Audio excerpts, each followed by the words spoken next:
آپ فرماتے ہیں بنی اسرائیل کے اندر ایک شخص تھا جو پہاڑ کی چوٹی پہ عبادت کرتا تھا.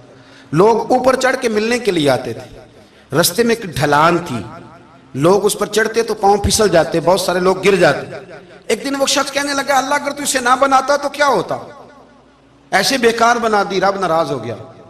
اس وقت کے پیغمبر علیہ السلام کو وہی فرمائی اسے کہو تو میری تخلیق پہ اعتراض کرتا ہے, جا میں نے تیرا نام ولیوں کی صف سے کاٹ کے نافرمانوں کی صف میں لکھ دیا. وہ نبی اس امت کے علیہ السلام تشریف لائے اور آ کے اسے کہا کہ رب کریم نے تیرا نام کاٹ کے نا ولیوں کی لسٹ سے نافرمانوں کی لسٹ میں لکھا ہے. کہنے لگا حضور اللہ نے خود لکھا ہے؟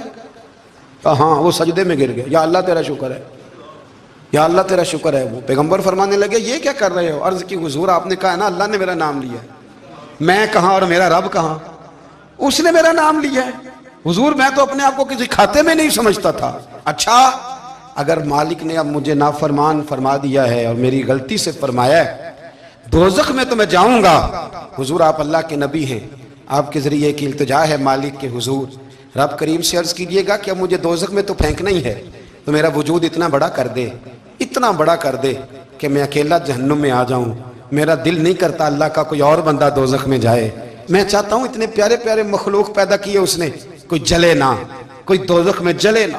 مجھے بڑا کر کے نا اکیلا بھر دے میرے وجود کو, میں اکیلا جلوں گا. عرض کرے رب کی بارگاہ میں. وہ پیغمبر وہی کھڑے تھے, وہی آئی, اے میرے نبی سے کہہ دو تو میرے بندوں سے پیار کرتا ہے تو میں تجھ سے پیار نہ کروں؟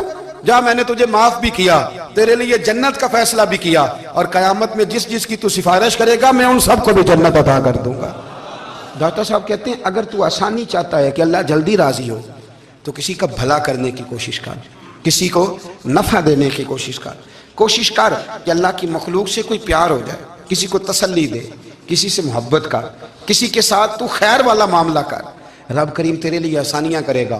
سالوں بیت گئے, میں نے کہا 1000 سال ہو گئے ان کے وصال کو کم و بیش. 200-300 سال کے بعد لوگ بھول جاتے ہیں. بہت سارے ایسے درباروں پہ جانے کا موقع ملا کہ لوگ کہتے ہیں پتہ نہیں بزرگ کون تھے, لیکن یہاں مزار ہے ان کا. 1000 سال بیت گئے, 1000 سال.